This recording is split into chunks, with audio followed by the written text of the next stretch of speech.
Morning, and welcome to the Core Connection. I'm Mira Rubin here with you on Enlightened World Network. And today's topic is resilience and the remarkable capacity we have to come back from tragedy and loss and pain. And we're going to look at how that happens and maybe how we can mobilize that in our lives to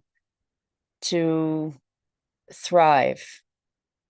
So it's kind of a brilliant mechanism that we engage in, and it's over time.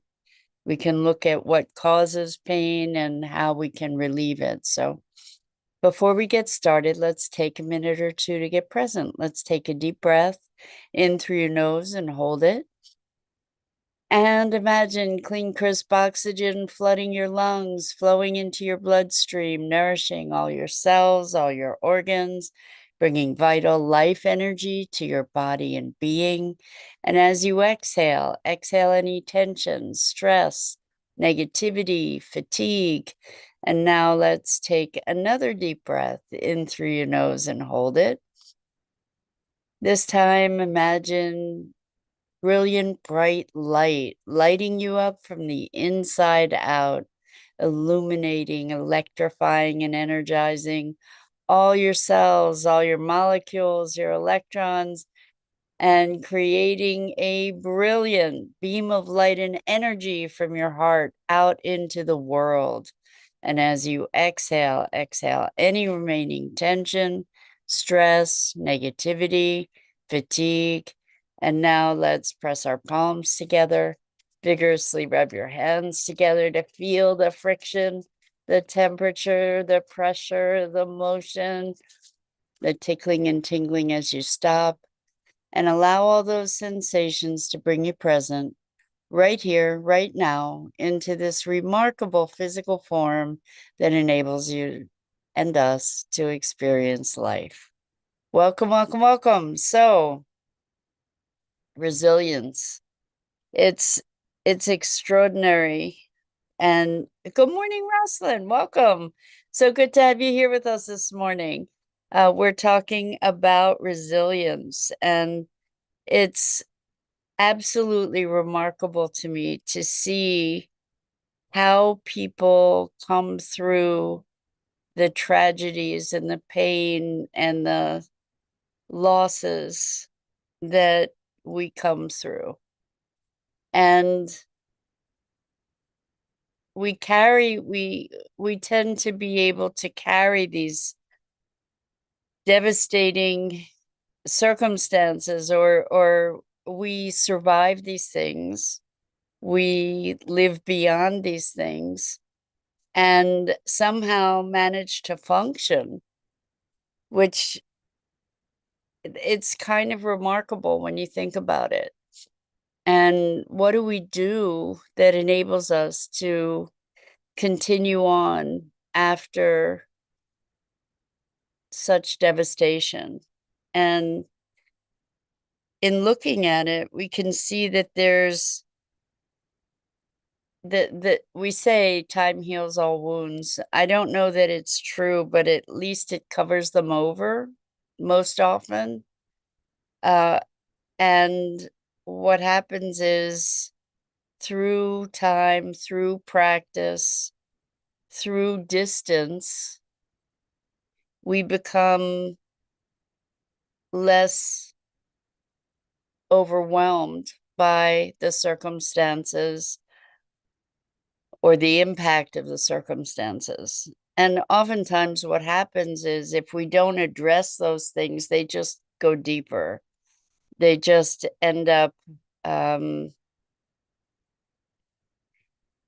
embedding themselves more deeply in our body and being somehow to be triggered at later dates in many ways. Or they show up in behavioral shifts that then persist. It's not that these things necessarily go away on their own. It's not that they're necessarily healed, but what happens is that we have distance, and when we experience loss, when we first experience loss, we're pretty admired in the stories about that loss that we tell ourselves, like, I'll never see that person again, or this is you know, unreconcilable, or we tell ourselves stories of shame, or we tell ourselves, or people around us have stories about what the incident was. And what happens is, over time, we get disenchanted with those stories. Often, not always. Sometimes we carry on those stories for extended periods of time with great gusto and verve. And that's where the suffering comes in too, is by reinforcing those stories of pain and loss and guilt and shame. But what happens over time most often is that we achieve some distance from those stories. And as we achieve distance, it becomes a dimmer memory, and the voices quiet themselves. And I'm using these explanations in a very deliberate way because we can use these mechanisms to affect the way that we interact with our stories, our recollection of events.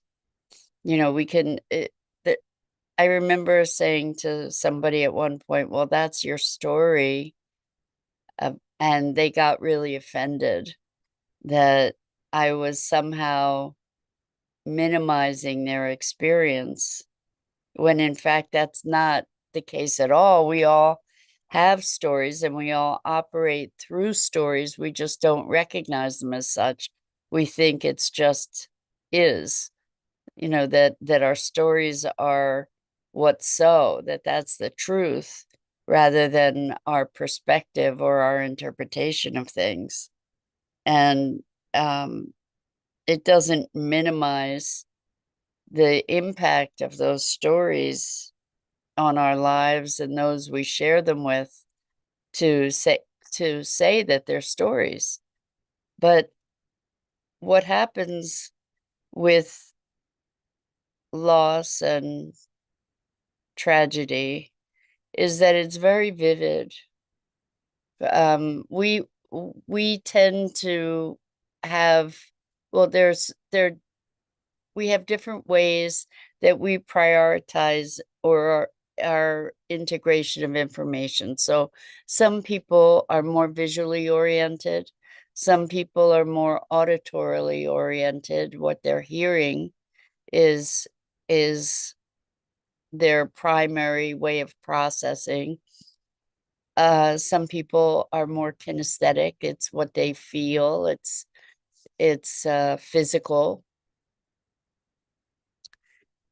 And then there are other modalities too, and blends of these different modalities in terms of what takes priority for each of us as individuals. But when we experience something very vividly or very profoundly, we're stimulated in that primary sense.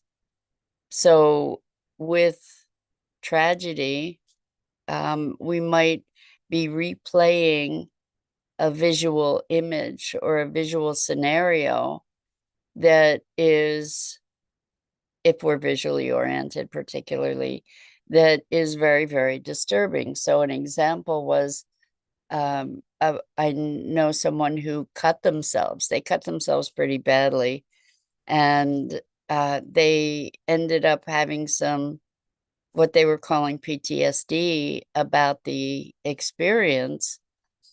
And in talking with them, I asked, well, what is happening to recreate the trauma around it, the upset around it? And they said, well, I just keep seeing all this blood and, this gushing blood. And so looking more closely, again, visual words here, at what it was they were seeing, it was vivid red blood. And by shifting the visual representation, by making that whole image black and white rather than in vivid color, what happened was the emotion reduced, the reaction pretty much reduced and disappeared, because the visual stimulation that they were recreating over and over became a whole lot less compelling and terrifying.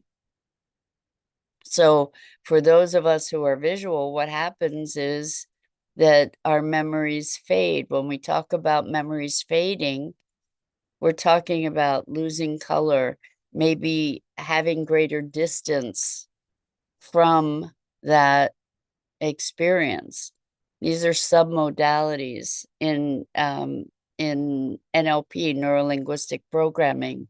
By shifting submodalities, we can shift our experience of something.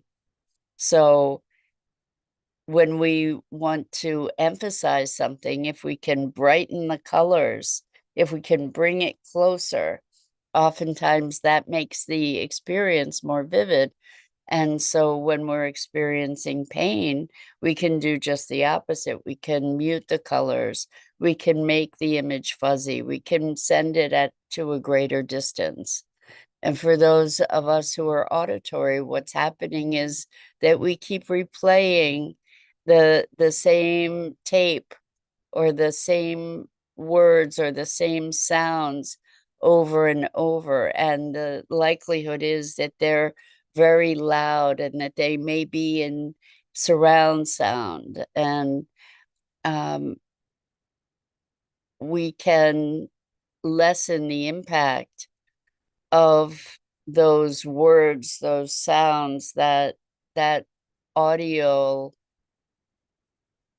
experience by turning down the volume, by making it a directional sound, by taking it further away, by playing another sound in our mind in addition to it. So if there are really damaging words, for instance, that keep replaying, you can change the quality of the voice that's speaking those words, or you could put a music track underneath that is funny, or you could speed it up, or you could slow it down, all kinds of things that you can do with an audio track. And all of these submodalities, all of these adjustments make an impact on how that stimulus is received emotionally. The emotional impact of it shifts. And so when we feel things, we're often feeling something like it hit me in the gut, right? It knocked the wind out of me. So what we can do is to presence ourselves to those feelings. And if it's something like it knocked the wind out of me, we can relax into taking a deep breath, for example. We can look at what it would take to loosen up our shoulders, to release the tension. And the fact that we have the power to do this, it happens naturally, I think, most of the time it happens naturally over time. So we can accelerate that process by implementing these techniques. And on the flip side, we can use the techniques to enhance a state that's desired when we want to feel something more vividly, more keenly. If we're visual, maybe we can make it closer, we can make it bigger. To minimize it, we make it smaller, shrink it, blur it, send it a further distance. Add in fog or something too. So what's happening is that we're working with our perception, which dictates our emotion also.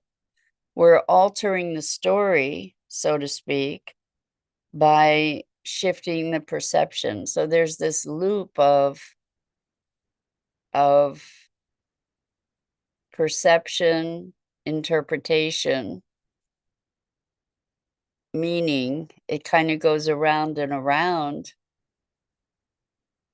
and each element can affect the others in this loop. So you can enter at any place in the loop to intervene. We can shift the meaning, which shifts the experience, which shifts the perception.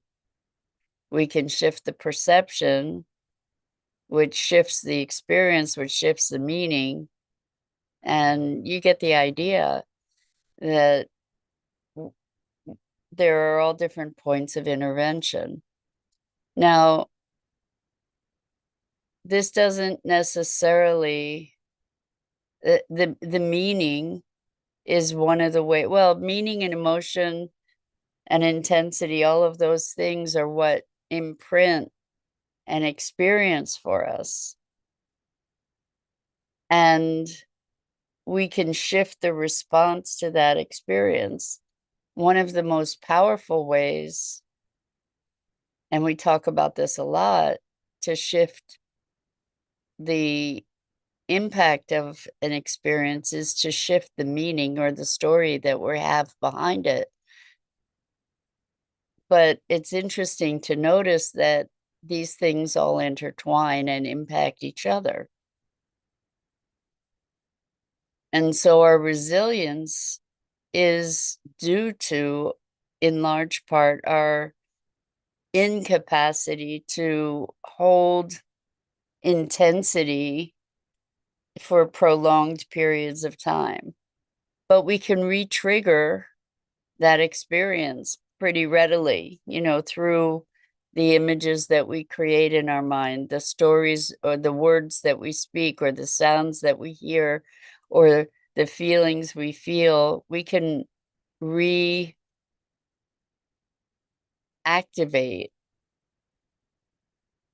those experiences. And until we intervene with them, they can lie dormant. But what happens is, because we have a limited attention span, eventually the pain dissipates. And it might be partly because we just get tired. And some of us are more persistent than others. Some of us are more committed and have a greater tolerance. So we continue in the experience of that pain, playing it over and over and over. But it's not a dynamic that is external. It's not something that we don't have the ability to affect, because we can. And it's not a denial of reality to interact with the circumstance in that way, because the reality is malleable, the reality is subjective, and we're creating it over and over again. We just don't even realize that we're doing that. So Rosalind says, when working with someone and they bring up trauma that happened to their physical bodies while doing a guided meditation,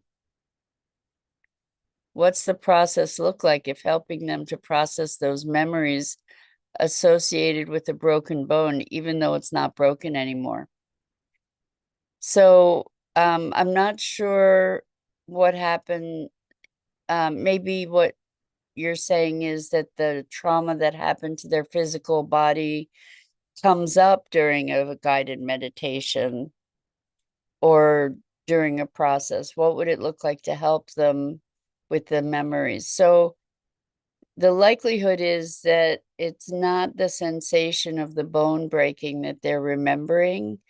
They're probably seeing and hearing and feeling the surrounding circumstance. So if there's trauma around a broken bone, the question is, well, what are you seeing? What are you hearing? What are you feeling? To find out where there's a place that there's a possible intervention. So they might be seeing, like, I got an image of a broken bone with the bone protruding through the skin. And so if that's the image, they can do a number. If it's a visual thing that they're remembering, they can do a number of things.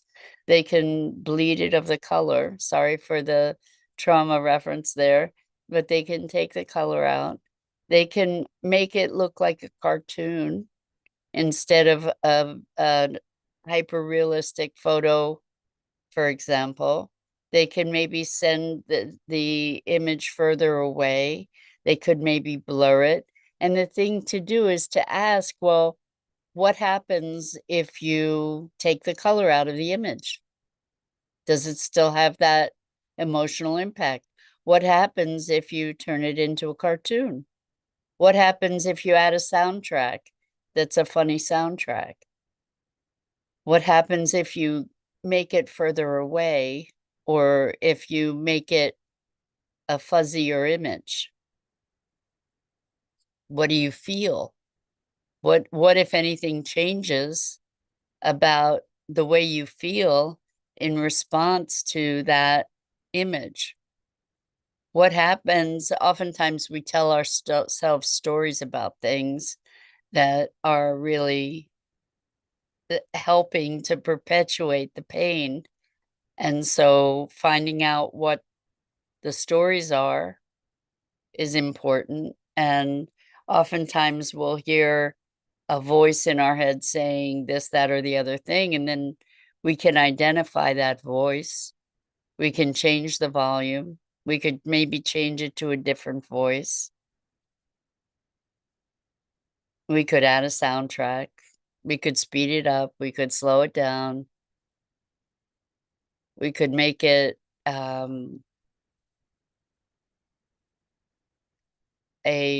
instead of surround sound, we could make it coming from one place. There are a number, we could add static. There are a number of things that we can do. And the question is, or the question to ask the person is, how does that shift? If it does, how does it shift your feeling about the trauma? So with this person who had cut themselves, just having the image be black and white instead of vivid color made all the difference. It was just like that. I said, can you turn it black and white? And they said, yeah. I said, how is it now? Fine. That was all it took. So it's surprising and kind of miraculous that that's all it takes. But our mind doesn't make a distinction between what's real and vividly imagined. And just that fact alone should give us an understanding of how malleable our reality is. So we can be vividly imagining something just sitting here. I've had it happen with clients. That had a client who was wearing one of those bio rings, kind of, that gives all kinds of feedback on physiological process. And just sitting there, we were sitting in the same situation. Within the space of 10 minutes, they were relaxed and at ease. And then they started talking about something else. Their blood pressure went sky high. And then we started talking about it, a different perspective, and their blood pressure went down. So we create these realities for ourselves. They had experienced something internally so vividly that it impacted their physiology in a really dramatic way. So when we have trauma, this is just a really, really effective way to kind of denature it, is by looking at how are we representing that experience, how are we replaying it? And then once you recognize how it's being replayed, you can intervene with that replay as an editor, as an author of your own story kind of thing, and create a shift. So I hope that's helpful. It's powerful, powerful tools that can assist us in our resilience. So that's it for this morning. I'm Mira Rubin. This is the Core Connection, and I go live here each weekday morning at 9 a.m. Eastern on the Enlightened World Network Facebook page and YouTube channel. And I invite you to like, follow, and share Enlightened World Network and me. The links are in the description. And as always, hey, Debbie, so lovely for you to chime in. Welcome. You're so welcome. As always, it's a deep and wonderful privilege and pleasure to be able to spend this time with our morning musings on being human, this amazing experience that we're all having. So until next time, so much